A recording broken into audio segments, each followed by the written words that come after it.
Assalamualaikum warahmatullahi wabarakatuh.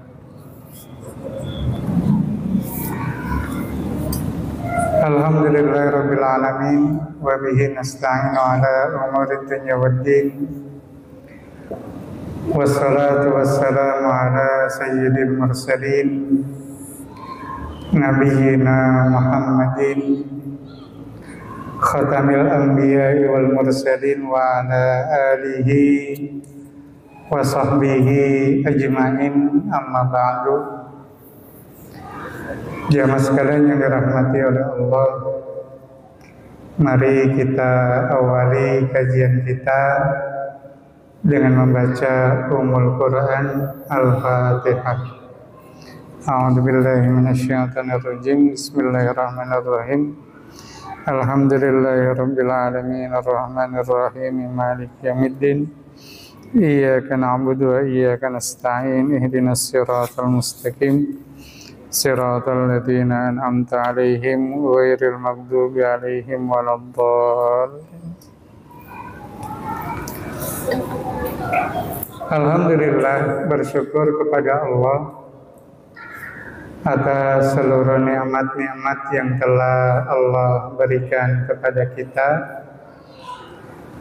Tentu saja nikmat yang paling tinggi yaitu nikmat iman, nikmat Islam, yang bukan hanya saja patut kita syukuri, tapi bagaimana kita diminta untuk merawat, menjaganya, menumbuh suburkannya, karena kita berharap sebagaimana firman Allah dalam surah Al-Imran yang sering dibacakan oleh para khatib, wala tamutunna illa wa antum muslimun, dan janganlah kita mati kecuali dalam kondisi muslim, dalam kondisi berserah diri kepada Allah Subhanahu wa ta'ala. Sehingga sekali lagi, sebagai bentuk pengejawantahan syukur kita terhadap keimanan dan keislaman, maka salah satunya kita hadir di sini untuk melapangkan dada kita agar menerima ajaran-ajaran Islam seperti gambaran Allah, yassarah sadrahu lil Islam.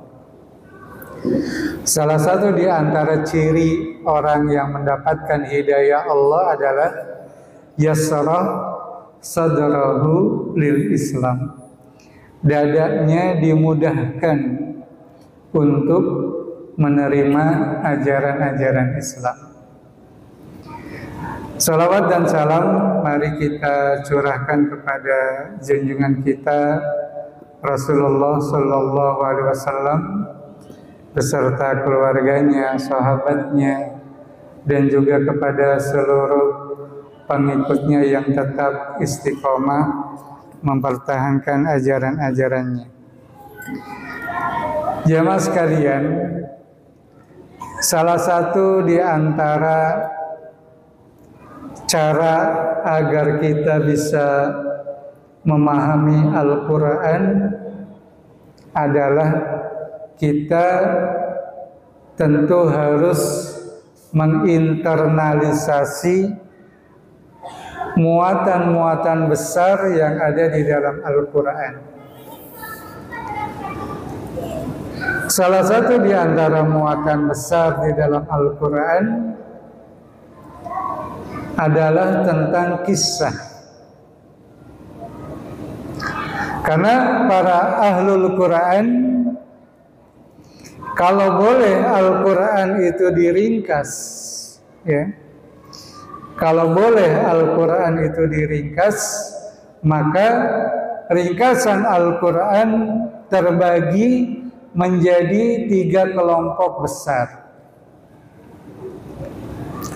Kelompok yang pertama, isi Al-Quran tentang al-iman wal aqidah, al-aqidah wal iman, tentang keyakinan dan keimanan.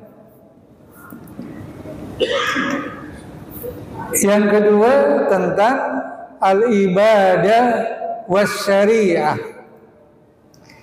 Isi Al-Quran tentang ibadah, syariah, aturan-aturan Allah, baik itu yang sifatnya hablum minallah seperti sholat, zakat, puasa, haji, atau yang korelasinya dengan hablum minan nas, ya.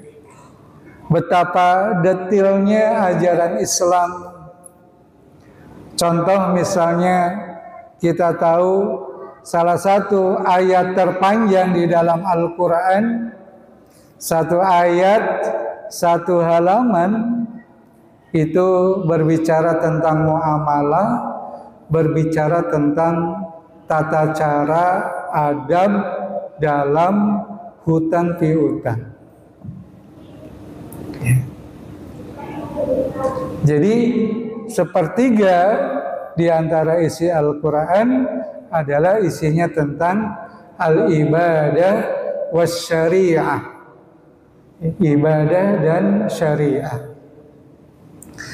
Dan sepertiga lainnya adalah tentang kisah, ya. Tentang kisah-kisah, tentang sejarah.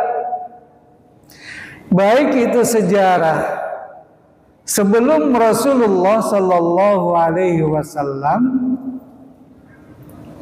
atau sejarah pasca Rasulullah, karena kita tahu peristiwa-peristiwa yang menimpa Rasulullah Sallallahu Alaihi Wasallam juga diabadikan dalam Al-Quran.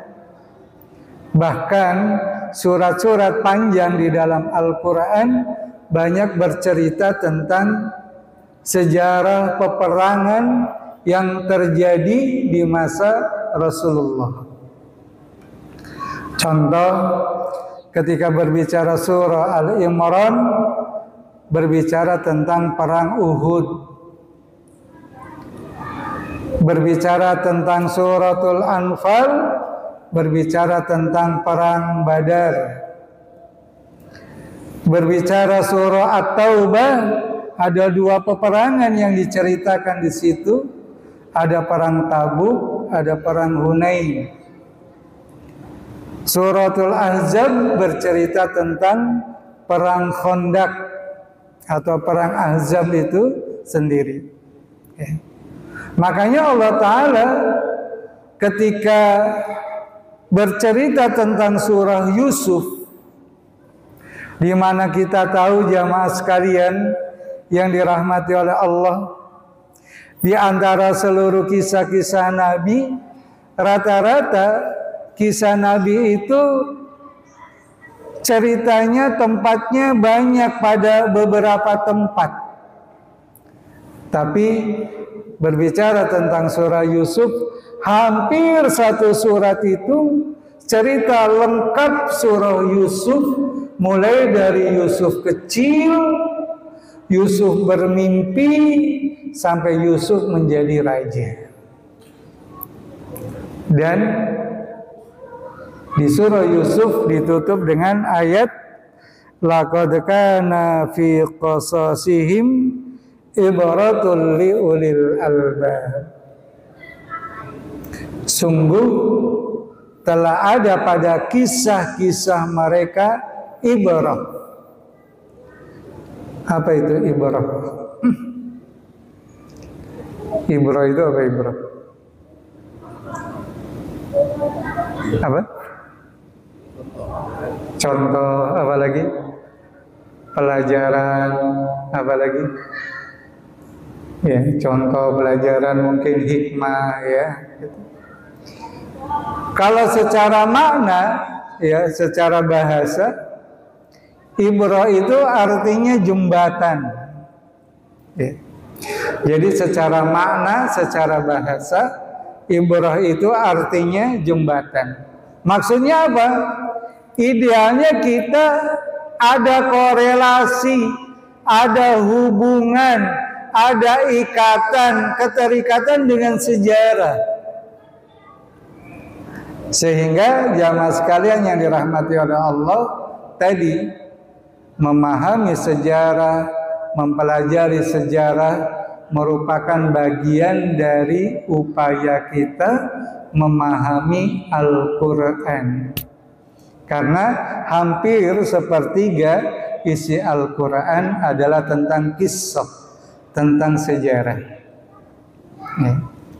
Termasuk mungkin yang baru kemarin kita rayakan, peristiwa Isra Mi'raj, kita harus menginternalisasi betul, ya, apa sih dampaknya buat kita, apa sih ibrahnya buat kita, apa sih jembatannya buat kita, apa sih korelasinya untuk kita.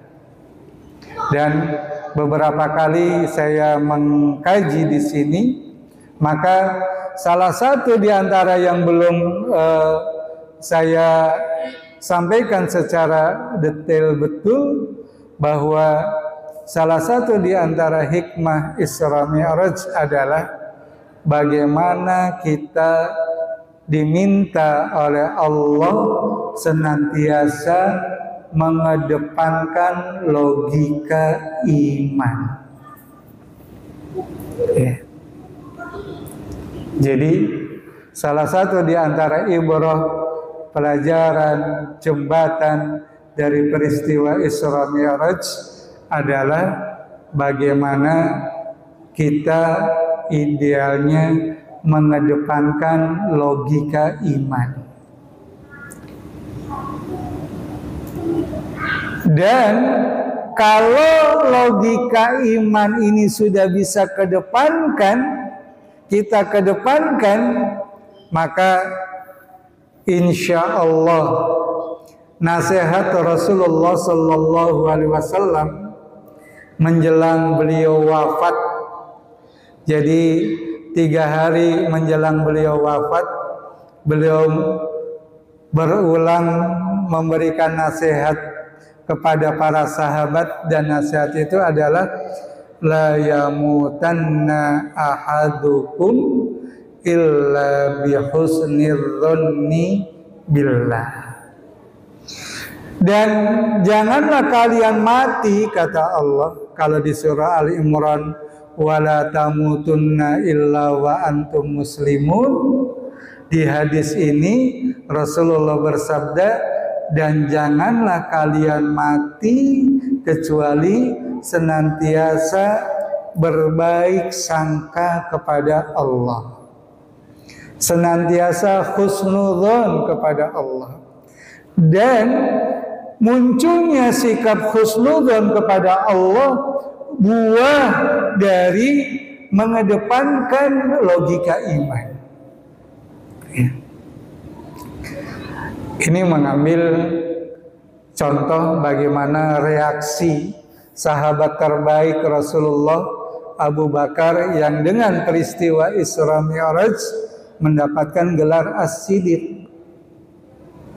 Ya. Kan ketika dikonfrontir kepada Abu Bakar As-Siddiq, apa kata Abu Bakar? Tidak ada yang sulit bagi Allah menurunkan sesuatu dari langit, hujan, Al-Quran, rizki, malaikat. Menurunkan sesuatu dari langit saja mudah bagi Allah, apalagi menaikkan seorang hambanya ke atas langit. Tidak ada yang sulit bagi Allah. Ya. Kita sering membaca surah Yasin, dan saya yakin di antara 83 ayat surah Yasin banyak ayat-ayat yang kita hafal, dan banyak yang ayat-ayat membuat kita berkesan. Tapi terkadang kita dibenturkan oleh situasi dan kondisi serta keadaan. Contoh, saya yakin kita sepakat berkesan dengan ayat terakhir, idza arada syai'an ay yaqula lahu kun fayakun. Allah apabila berkehendak maka Dia cukup kun fayakun. Kalau jadi maka jadilah. Karena sekali lagi tidak ada yang sulit bagi Allah. Sehingga jamaah sekalian yang dirahmati oleh Allah, ketika tadi kita mengedepankan iman, banyak sikap yang akan tampil di dalam diri kita. Dan salah satu sikap itu adalah kita akan senantiasa berbaik sangka kepada Allah. Contoh, dalam suratul Baqarah, ketika Allah menceritakan satu amalan, Allah mengatakan, ya ayyuhalladzina amanu kutiba alaikumul qital wa huwa kurhul lakum. Wahai orang-orang yang beriman, telah diwajibkan kepada kalian al-qital, berperang. Dan Allah Maha tahu. Allah kemudian menegaskan, wa huwa kurhul lakum, walaupun kalian membenci peperangan itu. Ini akan dalam teori ada yang kemudian besar kecil, kalau ini kecil besar, ya. Dulu kalau kita menyusun skripsi ada istilah deduktif, induktif, induktif, deduktif. Dan Al-Quran, salah satu gaya bahasa Al-Quran juga seperti itu, ya. Allah bercerita sesuatu yang kecil, kaidah khusus.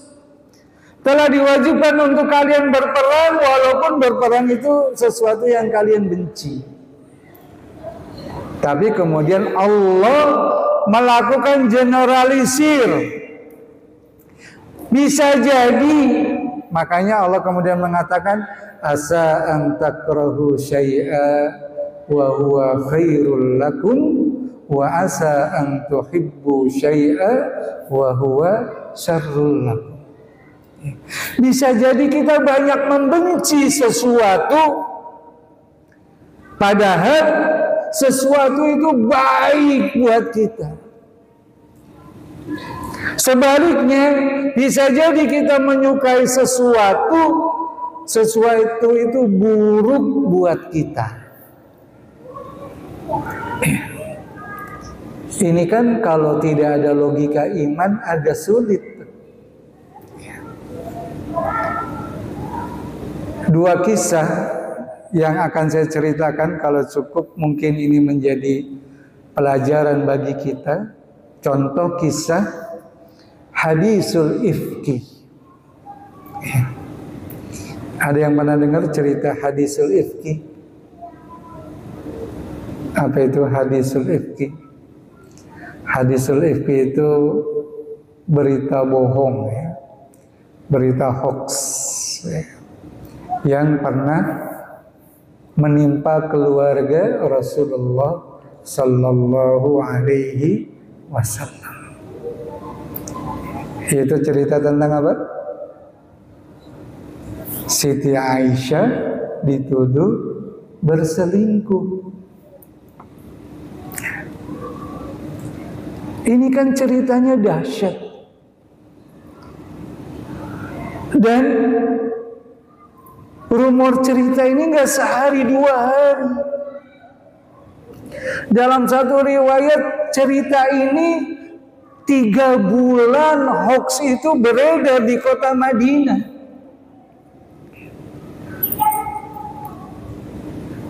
Jadi kita tahu jamaah sekalian yang dirahmati oleh Allah, Rasulullah itu biasa kalau dalam perjalanan jauh itu membawa salah satu istrinya. Nah, pada peristiwa hadisul ifki kebetulan yang dibawa adalah Siti Aisyah radhiyallahu anha. Ya. Ketika perjalanan akan pulang, sempat transit sebentar istirahat. Ya. Istirahat selesai, rombongan akan berangkat. Sudah siap jalan, ya. Siti Aisyah yang bertubuh ramping, tiba-tiba dia meraba ada perhiasannya yang ketinggalan, yang hilang. Ya. Sehingga beliau kemudian turun tanpa mengkomunikasikan dengan Rasulullah Sallallahu Alaihi Wasallam. Ya. Karena tubuhnya ramping, turun, itu hampir tidak ada bedanya antara ada orangnya dengan nggak ada orang. Rombongan berangkat. Ya. Dan Rasulullah Sallallahu Alaihi Wasallam itu penyusun strategi yang ulum dan luar biasa. Jadi beliau menyusun tim penyapu ranjau. Kalau ada yang ketinggalan gitu ya. Kalau ada yang tercecer. Karena dalam peristiwa sebelumnya, gara-gara ada kurma tercecer, itu satu rombongan pasukan dihabisi oleh orang-orang Quraisy. Dan kebetulan yang dihabisi kebanyakan penghafal Quran. Bayangkan.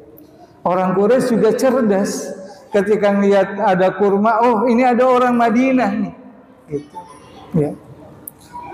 Makanya dibikinlah tim penyapu ranjau. Barangkali ada yang ketinggalan. Dan kebetulan yang menjadi tim waktu itu adalah Sofwan, salah satu sahabat Rasulullah.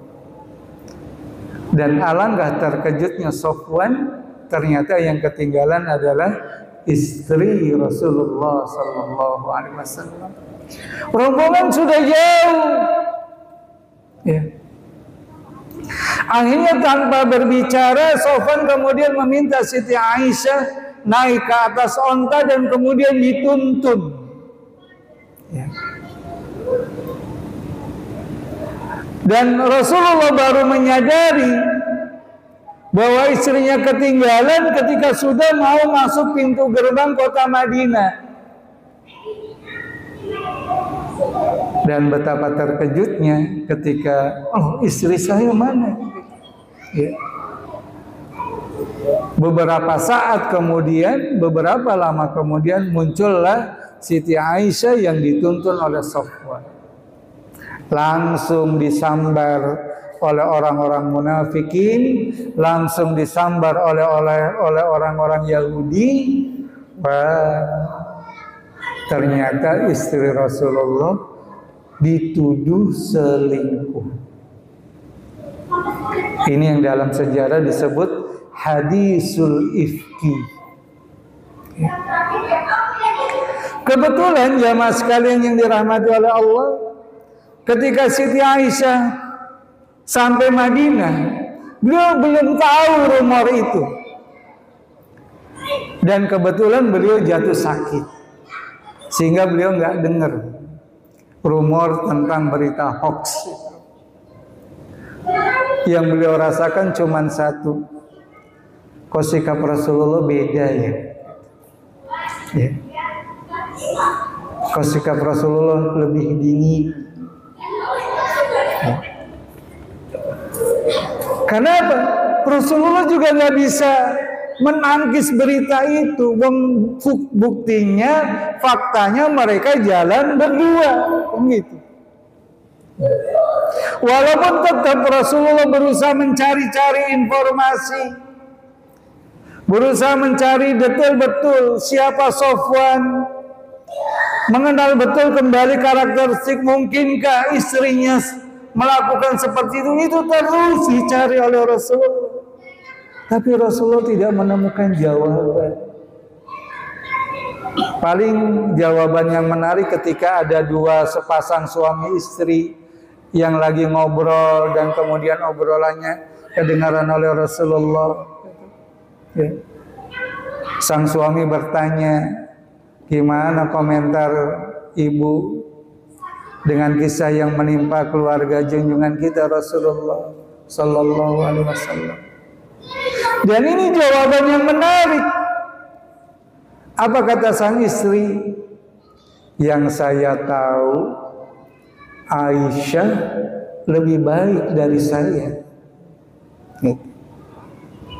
Ya. Aisyah lebih baik dari saya. Dan Sofwan tidak lebih buruk dari engkau, wahai suamiku. Ini luar biasa. Satu sosok keluarga yang tidak mudah terhasut.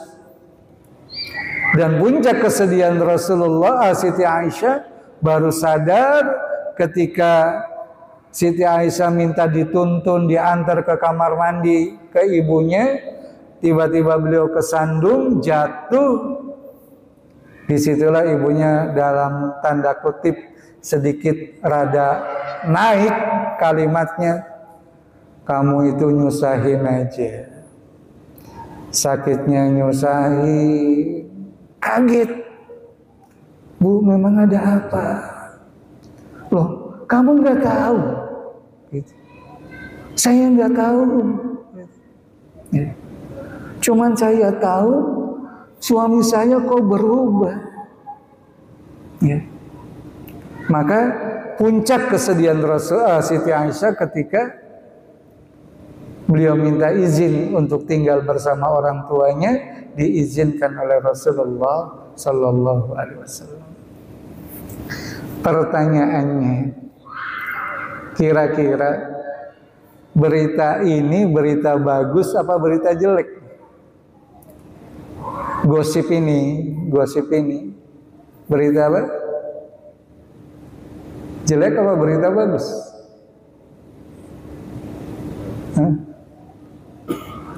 Artinya fitnah ini, hoax ini, kabar buruk apa kabar baik? Kabar buruk ya, sepakat saya kira.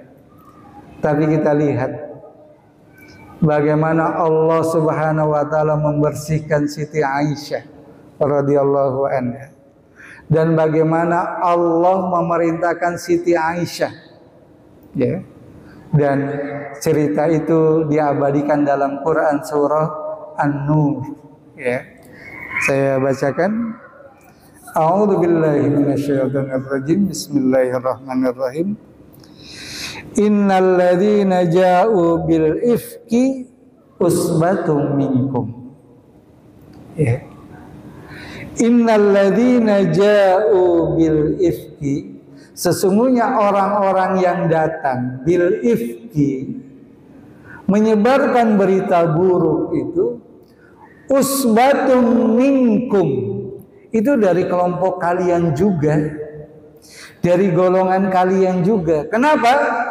Karena jamaah sekalian yang dirahmati oleh Allah, salah satu provokator yang ikut menyebarkan berita hoax ini adalah saudara sepupunya Aisyah, ponakannya Abu Bakar As-Siddiq, yang selama ini hidupnya ditanggung oleh Abu Bakar As-Siddiq. Bayangkan. Jadi ada saudara sepupunya Aisyah, ponakannya Abu Bakar As-Siddiq, yang ikut ngompor-ngomporin cerita itu, padahal selama ini hidupnya ditanggung oleh Abu Bakar As-Siddiq. Makanya Allah katakan, yang menceritakan, menyebarkan berita buruk itu bukan hanya dari golongan Yahudi saja, bukan hanya golongan munafikin saja, tapi kata Allah, usbatum minkum, dari keluarga kalian pun ada. Ya. Jadi kadang munculnya fitnah itu bisa jadi kalau cerita ini ya dari keluarga dekat kita. Ya. Ini dari ponakannya Abu Bakar As-Siddiq. Bahkan jamaah sekalian, saking marahnya Abu Bakar As-Siddiq sampai-sampai beliau bersumpah akan memutuskan tunjangan tanggungan yang selama ini diberikan kepada dia. Ya. Jadi apa kata Allah? Innal ladzina ja'u bil ifki usbatum minkum.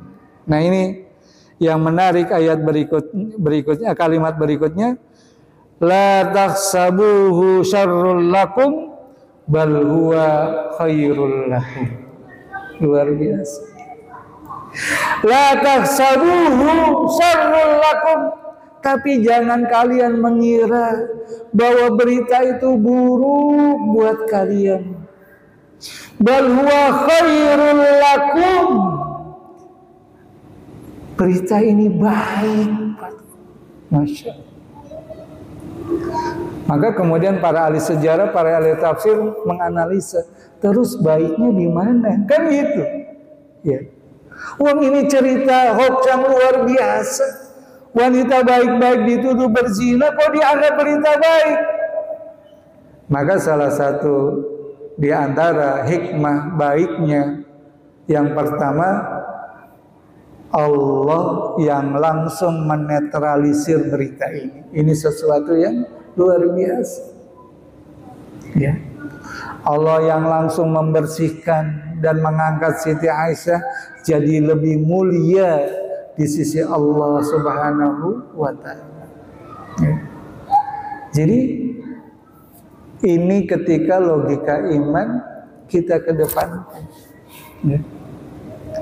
Termasuk di dalamnya salah satu di antara cerita yang atau kisah yang kita bisa petik bahwa ketika logika iman ini dikedepankan, ini menjadi sesuatu yang luar biasa dan akan muncul rasa husnudzon kepada Allah Subhanahu wa ta'ala.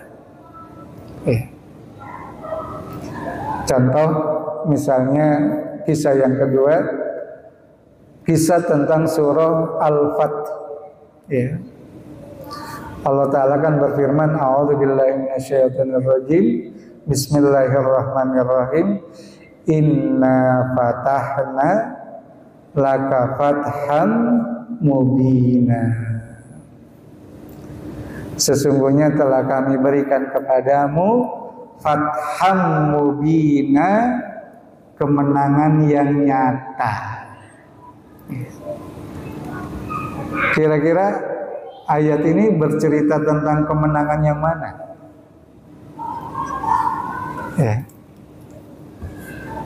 Yang dimaksud kemenangan yang nyata itu kemenangan yang mana? Kira-kira ayat ini.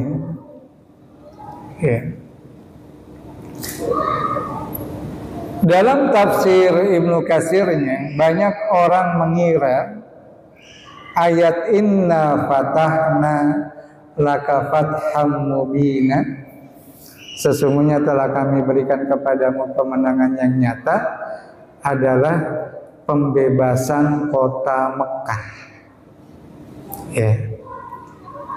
Jadi banyak yang mengira ayat yang berbunyi inna fatahna laka fatham mubina itu berbicara tentang kota Mekah. Itulah mengapa ada pahlawan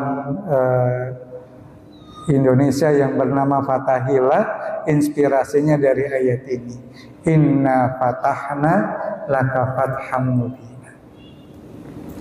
Padahal ketika Allah bercerita sesungguhnya telah kami berikan kepadamu kemenangan yang nyata, ayat ini bercerita setelah terjadinya perjanjian Hudaybiyah.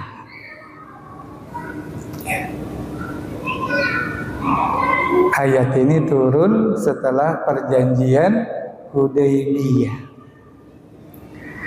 yang oleh sahabat mulia Umar bin Khattab seakan-akan perjanjian ini berat sebelah, tidak adil.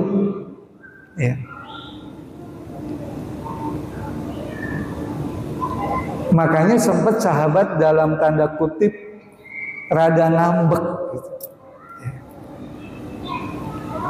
Buktinya apa? Ketika Rasulullah memerintahkan sahabat untuk berkorban memotong rambut tahallul, sahabat kemudian gak ada yang mau, karena merasa kok Rasulullah gampang banget sih ngalah. Ngalah pertama, rombongan nggak jadi haji karena disuruh kembali. Ngalah yang kedua di perjanjian Hudaybiyah, itu isinya perjanjian antara Muhammad bin Abdullah dengan bangsa Quraisy. Ada dua butir yang dikritisi oleh Umar bin Khattab. Di situ apa? Seandainya ada orang Mekah ke Madinah, ada orang Mekah ke Madinah, maka orang Madinah wajib mengembalikan orang Mekah itu dengan selamat. Ini klausul di antara perjanjian Hudaybiyah. Sebaliknya, kalau ada orang Madinah pergi ke Mekah, maka orang Mekah tidak wajib mengembalikan.